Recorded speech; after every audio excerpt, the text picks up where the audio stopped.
जो भी है चैप्टर 8 कॉस्ट ऑफ कैपिटल करने जा रहे हैं, page number 69 onwards. Cost of capital, capital की कीमत कितनी है भैया, इस कैपिटल जो लगा रहे हैं उसकी कीमत कितनी है। तो cost of capital is not similar to one of the following, किस किस से सिमिलर नहीं है। Target rate, hurdle rate, cut off rate या फिर इंटरनल रेट ऑफ रिटर्न। तो cost of capital is not similar to internal rate of return. इसका सही आंसर दे रखा है, क्या है इसका, D, internal rate of return. Target rate, hurdle rate, cut off rate ये सबसे सिमिलर है, but internal rate of return का लेना देना नहीं है। ठीक है, तो ये हमारा टारगेट रेट। टारगेट रिटर्न जो होती है is calculated as the money invested in a venture plus the profit that the investor wants to see in the return. ठीक है, तो वो होता है टारगेट रेट हमारा। ठीक है, adjusted for the time value of the money.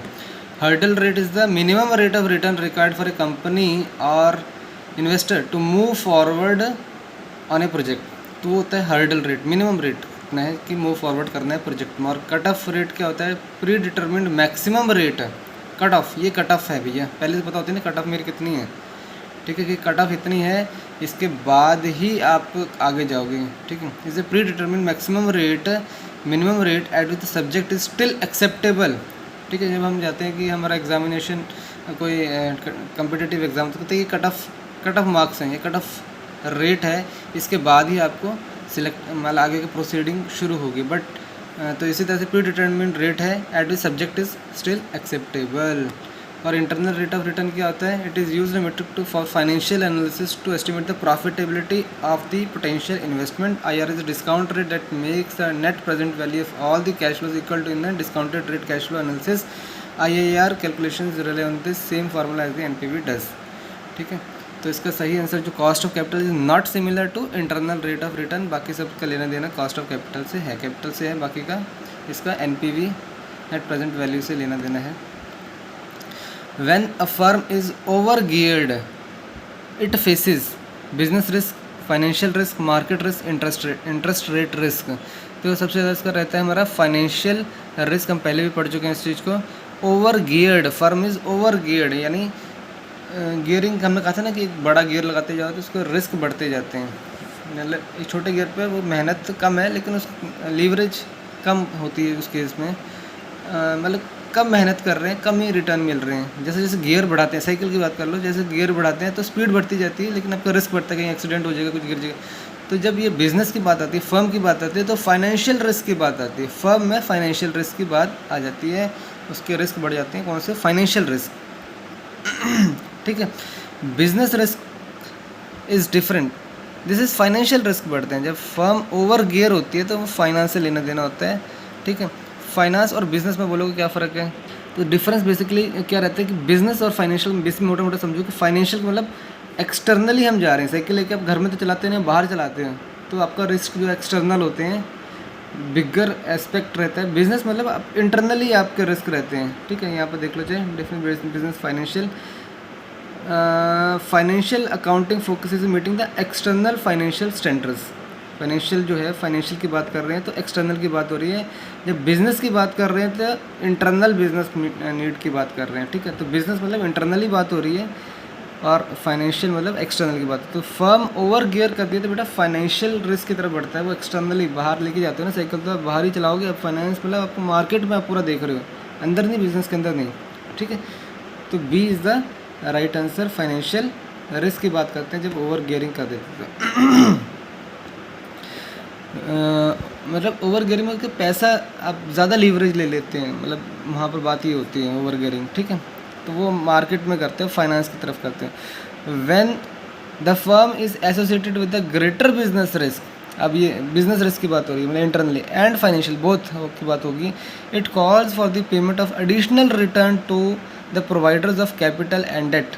तो additional it calls for a payment of additional return to the providers of capital and debt called as. तो ज़्यादा देना पड़ेगा हमको बेटा, जब ज़्यादा रिस्क होगा तो, है ना, रिटर्न ज़्यादा देने पड़ेंगे, ऑब्वियसली ज़्यादा पेमेंट देनी पड़ेगी। तो उसको क्या कहते हैं, target return, risk premium, risk free return या एडिशनल इंटरेस्ट। तो जो उसका सही आंसर है वो है बी, यानी रिस्क प्रीमियम। क्या कहते हैं उसको, रिस्क प्रीमियम। जब एडिशनल रिस्क हो जाता है because of greater business and financial risk दोनों ही ज़्यादा है हमारे, फाइनेंशियल रिस्क भी ज़्यादा है, तो उसको हमें रिस्क प्रीमियम देना पड़ता है, एडिशनल रिटर्न देना पड़ेगा for capital and debt. Capital जो भी लगा रहा है उसको एडिशनल, उसको रिस्क प्रीमियम कहते हैं। क्या कहते हैं उसको? रिस्क प्रीमियम देना पड़ेगा भैया, ये रिस्क प्रीमियम, क्योंकि तुम्हारा रिस्क ज़्यादा है, क्योंकि हम बिजनेस रिस्क ले रहे हैं, फाइनेंशियल रिस्क ले रहे हैं, तो हमारा ये तुम्हारा रिस्क प्रीमियम दे रहे हैं हम, ठीक है। तो हम तुम्हें क्या दे रहे हैं? ये प्रीमियम दे रहे हैं, रिस्क प्रीमियम देंगे तुम्हें, ठीक है।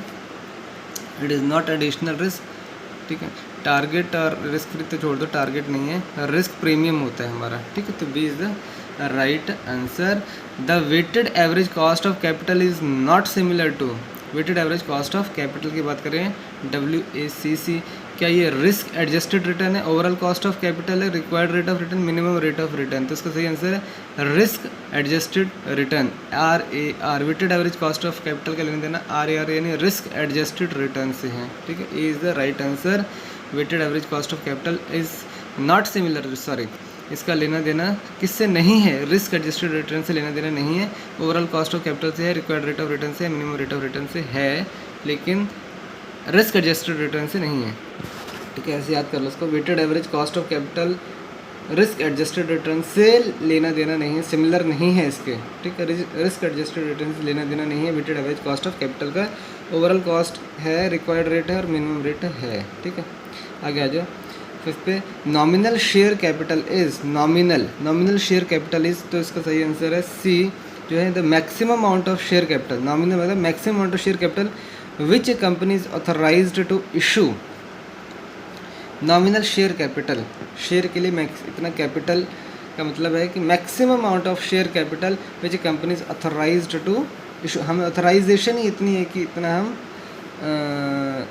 इशू कर सकते हैं शेयर कैपिटल, ठीक है। शेयर कैपिटल मतलब इशू थोड़ी कहते, शेयर कैपिटल तो आता है बस, maximum share capital which company is authorised to issue लिखा है यहाँ पर, ठीक है। तो कैपिटल रेज करना है using the shares by floating the market, तो it is the maximum amount of the capital that a company can raise at any time using new shares. Company can not issue shares of the value more than the authorized capital, जो authorize किया है कि इस इतने capital से ज़्यादा कि तुम शेयर इशू नहीं कर सकते, तो वो ये हमारी maximum amount of the share capital है, नॉमिनल शेयर कैपिटल, ठीक है। चलो आगे आ जाओ।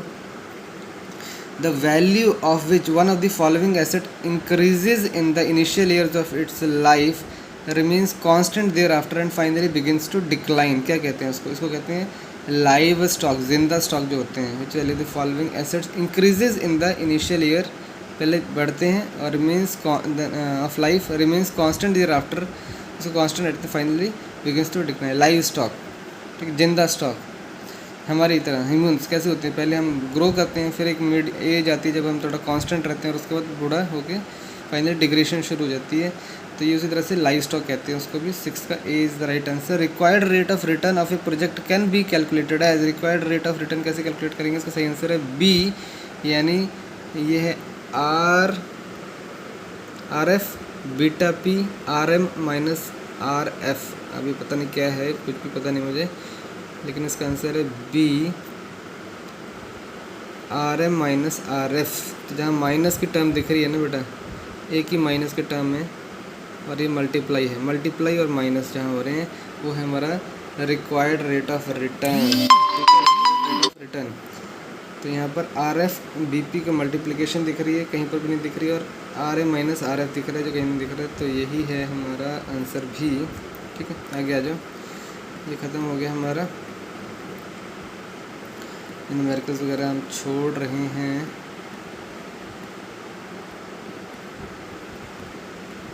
ठीक है, चैप्टर नंबर 9 पे आ जाते हैं, ठीक है। इसको भी कर डालते हैं, कैपिटल स्ट्रक्चर डिसीजंस कैसे लेने हैं। The term capital structure denotes, capital structure का मतलब क्या है? Total of the liability side balance sheet, equity funds, preference capital and long term debt, total share holders equity, type of capital issued by the company. Capital structure का denote करता है, ये denote करता है कैपिटल का structure, equity fund, preference capital and long term debt की बातें होती हैं। B is the right answer. जब कैपिटल की बात आती है तो लायबिलिटी नहीं है यहाँ पर, ठीक है, लायबिलिटी साइड नहीं आती है, ठीक है। कैपिटल की बात आती है, इक्विटी की बात आती है, डेट की बात आती है। Total share holders equity correct, लेकिन इनकम्प्लीट है। Types of the capital issued by the company, types of the capital नहीं, कैपिटल की बात आ रही है ना, तो टाइप कहाँ से आ गया। चलो आगे आ जाओ। Theoretically the optimum capital structure implies a ratio of debt and equity at which dash would be least the market value of the firm would be highest. तो क्या काम सबसे कम हो कि मार्केट वैल्यू हाईएस्ट हो जाएगी। इसका सही आंसर है D, weighted average cost of capital. Weighted average cost of capital least होगा तो क्या होगा, would be least the market value of the firm would be highest, तो मार्केट वैल्यू हाईएस्ट हो जाएगी। कीमत मुझे कैपिटल की सबसे कम कीमत पे मैं उस कैपिटल को उठा पा रहा हूँ, तो मार्केट वैल्यू में सबसे ज़्यादा हो जाएगी ना। कॉस्ट ऑफ कैपिटल, मुझे इस कैपिटल के लिए कितनी कीमत देनी पड़ रही है, इस कैपिटल के लिए मुझे कितना देना पड़ रहा है पैसा। समझ रहे, कोई चीज़ खरीदते हो, मैं कैपिटल खरीद रहा हूँ, मतलब बहुत ज़्यादा अमाउंट खरीद रहा हूँ, तो मुझे उसके बदले में कुछ देना पड़ेगा, उसकी कीमत मुझे पड़ रही है, उसका इंटरेस्ट पड़ रहा है मुझे उसके लिए, उसका इक्विटी के लिए डिविडेंड देना पड़ेगा, ठीक है, तो मुझे सबसे ज़्यादा कीमत पड़ेगी। तो अगर weighted average cost of capital जो सबसे कम होगी,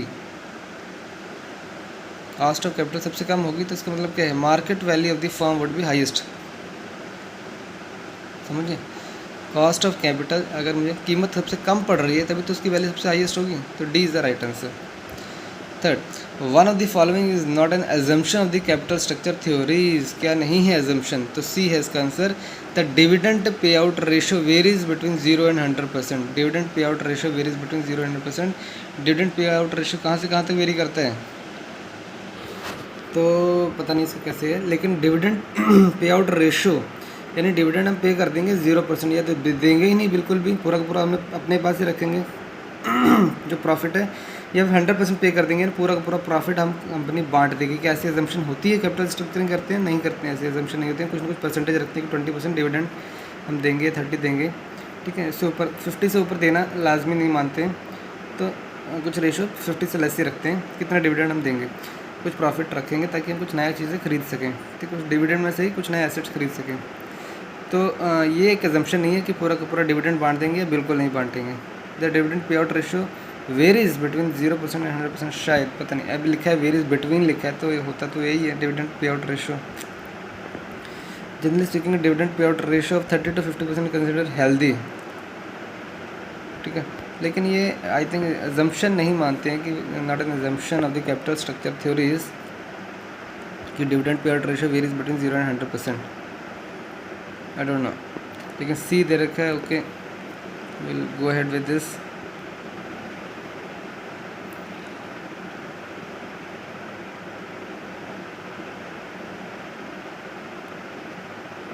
नॉट एन एजम्पशन, ये एजम्पशन है, नो कॉर्पोरेट टैक्सेस, हाँ ये तो होता है assumption. The firm's business risk constant over time, ये भी हम एजम्पशन मान के चलते हैं। There are only 2 sources of funds of the firm, perpetual risk, less debt and ordinary share. Yes, ये दोनों ये भी ठीक है, तो सी ही होगा फिर। Dividend pay out ratio varies between 0% and 100%।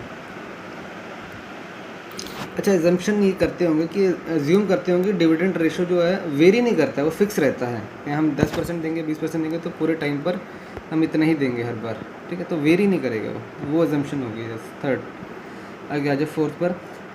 MM approach यानी Modigliani Miller approach to capital structure theory is based on the certain simplified assumptions. One of the following is not included in such assumption. क्या नहीं included, answer दे रखा है C कि capital markets are imperfect. Imperfect नहीं है, perfect ही होंगी, यही मान के चलते हैं, ये एजम्पशन नहीं है, ठीक है, कैपिटल मार्केट्स आर इम्परफेक्ट, ये एजम्पशन नहीं है। आगे आ जाओ।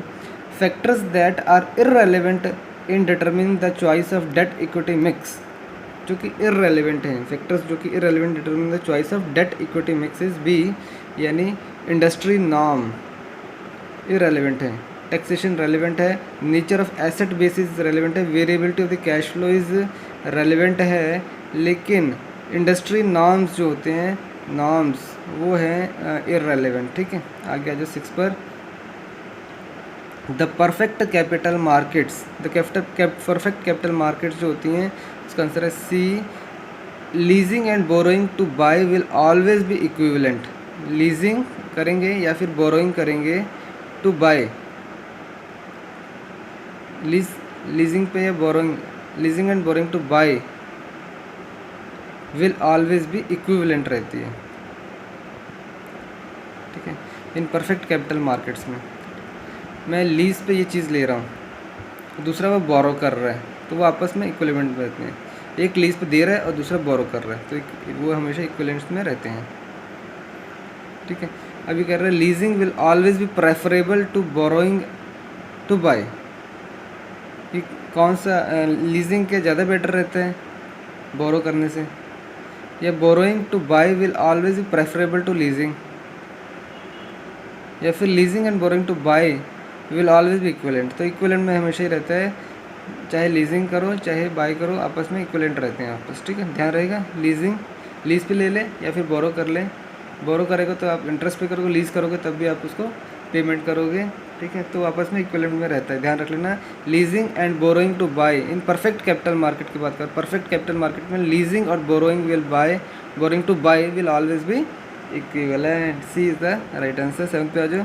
The ability of a firm with a high level of gearing to meet the fixed interest payment out of current earning जो हो रही है, तो उसकी the ability of the firm with a high level of gearing, मतलब high gearing की बात कर चुके थे हम, साइकिल चला गियर बड़ा बढ़ाएंगे ज़्यादा रिस्क बढ़ेगा। हाई लेवल ऑफ गियरिंग, लेकिन उसको लीवरेज ज़्यादा प्रॉफिट की संभावना है। To meet the fixed interest payment, fixed interest की पेमेंट मुझे करनी है out of the current earning, तो क्या होगा, एबिलिटी एनहेंस होगी, डिमिनिश होगी, डज नॉट चेंज या रिमेन अनअफेक्टेड। तो ज़्यादा से ज़्यादा उधार ले रखा है तो एबिलिटी आपकी कम होती जाती है। ठीक है, ज़्यादा एबिलिटी जो होती है, हाई गियरिंग मतलब ज़्यादा उधार ले लिया, तो आपने अब 10 लोगों से ले लिया, पहले आप 200 उधार ले रहे थे तो आप उसका पेमेंट कर रहे थे, उस हिसाब से आपने 10 लोगों से ले लिया है तो आपकी एबिलिटी कम होती जाती है, डिमिनिश होती जाती है, ध्यान रख लेना। 7th का आएगा बी। जैसे ज़्यादा गियर होता है तो आपका पेमेंट, ज़्यादा गियर होता है तो पेमेंट का जो ability of the firm high level gear to meet the fixed interest payment out of current and fixed interest payment करना है, तो वो उसकी एबिलिटी कम होती जाती है। ऐसे समझ लो, बस याद रखने के लिए कि साइकिल छोटे गियर पे आप चला रहे हो, मतलब धीरे धीरे चला रहे हो, तो गियर रेशो मतलब गियर समझ लो, छोटे गियर पे चला रहे हो तो आप किसी को सामान देना है तो आप इजीली, क्योंकि आपकी स्पीड कम है, इजीली सबको देते जा रहे हो। आप कुछ बंडल पकड़ाने, पैसे देने सबको, 10-100 के नोट देने हैं, तो स्लो गियर पे चल रहे, छोटे गियर पे चल रहे हो, रेशो कम है तो आप धीरे धीरे देते जाओगे, गियरिंग रेशो कम है तो इजीली देते जाओगे। अगर तेज़ चला रहे हो, हाई गियर पे चल रहे हो, तो आप इतने तेज़ चल रहे हो कि आप पकड़ा ही नहीं पाओगे उनको पैसे, तो बहुत कम हो जाएगी आपका जो पेमेंट जो की एबिलिटी आपकी डिमिनिश हो जाएगी। ठीक है, कम हो जाएगी। B is the right answer, रट्टा मारने के लिए कह रहा हूँ। 8th capital structure decisions, capital structure के decision should always aim at having debt component in order to, debt component हमेशा ही होता है जब कैपिटल स्ट्रक्चर डिसीजन की बात आती है, मतलब उधार जरूर लेते हैं। क्यों?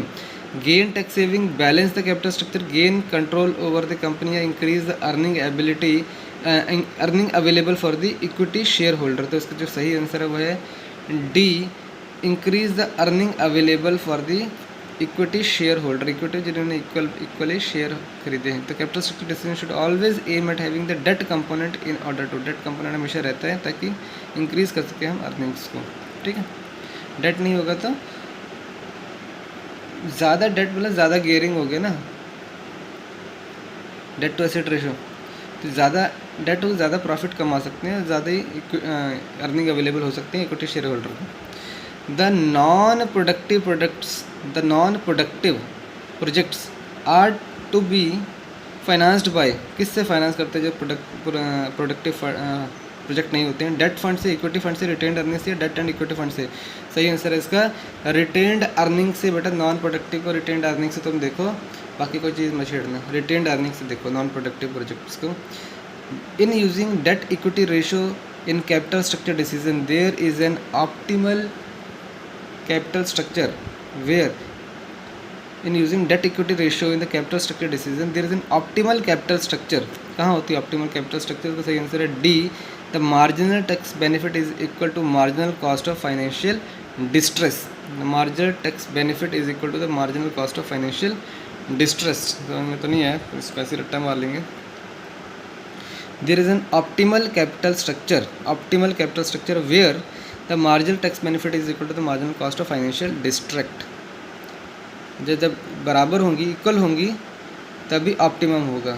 जब बराबर होंगी तभी ऑप्टिमल कैपिटल स्ट्रक्चर आएगा। जब बराबर होगी कौन? मार्जिनल टैक्स बेनिफिट और कॉस्ट ऑफ फाइनेंशियल डिस्ट्रेस। तो उस केस में ऑप्टिमल कैपिटल स्ट्रक्चर की बातें होंगी। EBIT earning before interest taxes is less than the financial break even point, then तब क्या होता है अगर EBIT earning before interest taxes less than the financial break even point, तो डी आंसर है, EPS विल बी नेगेटिव। तो इस case में EPS विल बी नेगेटिव। इसका एक डायग्राम है, उसी से क्लियर हो जाएगा हमारा। एक ब्रेक इवन का एनालिसिस है कि जब भी हमारी कोई चीज़ इस पॉइंट से नीचे आती है तो इसका मतलब वहाँ पर लॉसेस चल रहे होते हैं, ठीक है, उसके बाद ही प्रॉफिट होना शुरू होता है। तो ये ब्रेक इवन का डायग्राम एक्चुअली ये है हमारा। तो जब भी EBIT लेस हो जाएगा इससे तो लॉसेस में आ जाएगा, अर्निंग पर शेयर जो है वो कम हो जाएगा। माइनस में कैसे आएगा मुझे पता नहीं, लेकिन कम हो जाएगा, तो लॉसेस में होगा। तो शायद उन्होंने इस फैक्टर से सोच के इसको EPS विल बी नेगेटिव लिखा है, I don't know. If EBIT is less than the financial break even, तो उसका EPS जो होगा वो भी नेगेटिव में होगा, ऐसा करके लिखा है, ठीक है। तो D is the right answer, ऐसा लिखा है। आगे आ जाओ जरा। If the expected level of EBIT exceeds the indifference point, जो भी बीच में पॉइंट देख रहे थे हम, ब्रेक इवन तो हमारा ये वाला होता है, ये जो पॉइंट है ब्रेक इवन, ये होता है इनडिफरेंस पॉइंट, ठीक है। वो हाँ, इस केस में EPS और EBIT के केस में ये ब्रेक इवन होता है, पर वो जो डायग्राम था वो जनरल हमारा ब्रेक इवन रहता है। तो इस पॉइंट से ब्रेक इवन से नीचे तो इसको लॉसेस में चल रहा होगा, इसके ऊपर तो प्रॉफिट्स में आ जाएगा। और अगर हम बात कर रहे हैं इनडिफरेंस पॉइंट की, ये है इनडिफरेंस मतलब सेम पॉइंट, दोनों चीज़ें एक सेम पॉइंट पर आ जाती है, डेट और इक्विटी। तो अगर इनडिफरेंस का मतलब होता है चेंज नहीं है कुछ भी, दोनों सेम होगी, डिफरेंस नहीं है, indifference. If the expected level of EBIT exceeds था, अगर उस एक्सीड कर रहा है उसको तो क्या होगा? तो इसका जो सही आंसर है, the use of debt financing would be advantages. उस केस में क्या होता है, इंडिफरेंस पॉइंट से बढ़ जाता है तो use of debt financing would be advantages हो जाता है। ये इंडिफरेंस पॉइंट से बढ़ जाता है अगर EBIT, ठीक है, ये बढ़ गया है तो ये क्या है हमारा डेट, और ये है इक्विटी। तो डेट फाइनेंसिंग हमारे लिए बेनिफिशियल होगा, ऐसा ये बोल रहा है। The use of debt financing would be advantages. ये देखो इस डायग्राम में क्लैरिटी है। ये देखो EBIT आ गया, EPS आ गया, इंडिफरेंस पॉइंट आ गया, इसके ऊपर लिखा है तो डेट एडवांटेज है, ठीक है। इस ब्रेक इवन पॉइंट है और ये इंडिफरेंस पॉइंट है, चाहे इसके ऊपर ले लो इसको ले लो, तो यहाँ पर डेट एडवांटेजेस हो जाता है। इसके नीचे जब रहता है तो इक्विटी एडवांटेजेस रहता है, ठीक है, समझ में आ गया। अगर लो रहता है तो इक्विटी एडवांटेजेस रहता है, बढ़ जाता है तो डेट एडवांटेजेस हो जाता है, ठीक है, तो ध्यान रख लेना। तो EBIT एक्सीड करता है तो डेट एडवांटेजेस हो जाएगा, ठीक है। आगे आ जाओ 13 पर। The level of EBIT beyond which the benefit of the financial leverage begins to operate with respect to EPS is known as C financial indifference point. क्या कहते हैं उसको? Financial indifference point. The level of EBIT beyond which the benefit of the financial leverage जो ली है वो begins to operate with respect to EPS, उसको कहते हैं हम फाइनेंशियल इंडिफरेंस पॉइंट की बात हम कर रहे थे। ये हमारा पॉइंट फाइनेंशियल इंडिफरेंस पॉइंट, ठीक है। इसको आप ब्रेक इवन मत समझ लेना, कहीं फाइनेंशियल ब्रेक इवन समझ लो। लेवल ऑफ EBIT की बात कर रहे हैं, level of EBIT beyond which the benefit of financial begins to operate with respect to EPS is called financial indifference point. तो उसी के रिस्पेक्ट से जो EBIT का पॉइंट आता है ना, जहाँ कट करता है उसी के नीचे, इसी को कहते हैं हम ये इंडिफरेंस पॉइंट, यही है। इसकी वैल्यू पर जो EBIT होती है, इसकी वैल्यू पर जो EBIT होती है, ठीक है। तो बोलोगे दोनों एक ही पॉइंट, जो इंडिफरेंस पॉइंट है वो सेम EBIT को कंसिडर करता है। The level of EBIT beyond which the benefit of the financial leverage begins to operate with respect to EPS, with respect to EPS की बात हो रही है, ठीक है, तो is known as financial indifference point, ठीक है। विद रिस्पेक्ट टू EPS की बात हो रही है, तो दोनों को कंसिडर करना है, तो वो फाइनेंशियल इंडिफरेंस पॉइंट है। आगे आ जाओ 14। The trade off between the financial and NEDC non employment debt capital risk will determine the C optimum capital structure. Trade off between the financial and NEDC non employment of debt capital, non employ नहीं किया debt capital को, risk will determine the optimum capital structure. Optimum में use कर नहीं कर रहे उसको, optimum capital structure की बात करेंगे, किसकी? ऑप्टिमम कैपिटल स्ट्रक्चर की। The net operating income approach to capital structure is based on the assumption that net operating income approach, net operating income NOI, net operating income approach जो होती है वो D यानी all of above के लिए है. assumption that cost of the debt is constant, investors see the firm as a whole, the overall cost of capital is constant, all of the above. जब भी सब अच्छे अच्छे देखें ना तब सबको ऑल ऑफ द अबव लगा देना. According to the traditional approach which is the effect of increase in degree of leverage, leverage बढ़ाते हैं, increase in the degree of leverage on the valuation of the firm पे क्या फ़र्क पड़ता है. Increase decrease remains increases first and then decreases. तो जब भी लीवरेज ज़्यादा लेते हैं traditional approach, what is the effect of increase in the degree of leverage. तो पहले तो इंक्रीज़ करती है लेकिन उसके बाद डिक्रीज़ करती है. तो D is the right answer. हमेशा जब भी लीवरेज लेते हैं तो स्टार्टिंग में तो बढ़ती है लेकिन बहुत ज़्यादा ले लेते हैं तो उसके बाद इंटरेस्ट पेमेंट पे होता है तो डिक्रीज़ करना शुरू कर देती है वैल्यूएशन. समझ के बाद तो धीरे धीरे बढ़ती है पहले वैल्यू, लेकिन उस एक लेवल से ज़्यादा ले लो तो फिर डिक्रीज़ होना शुरू हो जाती है क्योंकि हमारी एक्सपेंडिचर भी मतलब जो हमें उसको देना है वो भी बढ़ना शुरू हो जाते हैं. तो increases first and then decreases. तो याद रख लेना लीवरेज बढ़ने के साथ increases first and then decreases होता है. ठीक है, याद रहेगा. बस अकॉर्डिंग टू NOI अप्रोच, net operating income approach, operating ये ऊपर भी ऑपरेटिंग की बात की है हमने, इफेक्टिव इंक्रीज डिग्री, अच्छा ट्रेडिशनल अप्रोच की बात की है ऊपर हमने. According to NOI approach with increase the debt equity ratio the financial risk of the equity holder. क्या होता है, डेट टू इक्विटी रेशो बढ़ा दिया है हमने, डेट बढ़ा दिया है यानी उधार लेना बढ़ा दिया है. तो क्या होगा, इक्विटी होल्डर का क्या रिस्क बढ़ जाएगा उसका रिस्क भी. ठीक है, उधार बढ़ा दिया तो फाइनेंशियल रिस्क भी बढ़ जाएगा. ठीक है, नेट ऑपरेटिंग इनकम अप्रोच में with the increase in the debt to equity ratio financial risk बढ़ जाएगा तो वो भी बोलेंगे हमारा डिविडेंड भी बढ़ाओ. ठीक है, याद आ रहा तुम्हें. अगर डेट टू इक्विटी रेशो बढ़ा देते हैं तो इक्विटी शेयर होल्डर का रिस्क भी बढ़ जाएगा और वो बोलेंगे कि हमारा भी तुम पैसा डिविडेंड बढ़ाओ. ठीक है, क्योंकि रिस्क बढ़ रहा है. वो बोल रहे हैं कि अब हमारा सारा पैसा अब तुम इंटरेस्ट में देने वाले हो, इंटरेस्ट में जाना है हमारा कम होने जा रहा है, डिविडेंड बढ़ाओ हमारा. ठीक है, जब प्रॉफिट आएगा तो इंक्रीजेस उनका रिस्क भी बढ़ता जाता है. In a capital budgeting context, the ratio of the present value of the inflow to the present value of outflow is called profitability index कहते हैं उसको. इनफ्लो टू आउटफ्लो का रेशियो को क्या कहते हैं, प्रॉफिटेबिलिटी इंडेक्स. कितना प्रॉफिट है, ठीक है, इसे कहते हैं प्रॉफिटेबिलिटी इंडेक्स. कितना outflow present value of inflow to the present value of outflow, present value of inflow to outflow. Inflow कितना आ रहा है, आउटफ्लो कितना, से रेशियो कहते हैं प्रॉफिटेबिलिटी इंडेक्स. तो आज यहीं पे ख़त्म करेंगे, पेज नंबर 78 पर ख़त्म करते हैं. ठीक है, ओके, डन.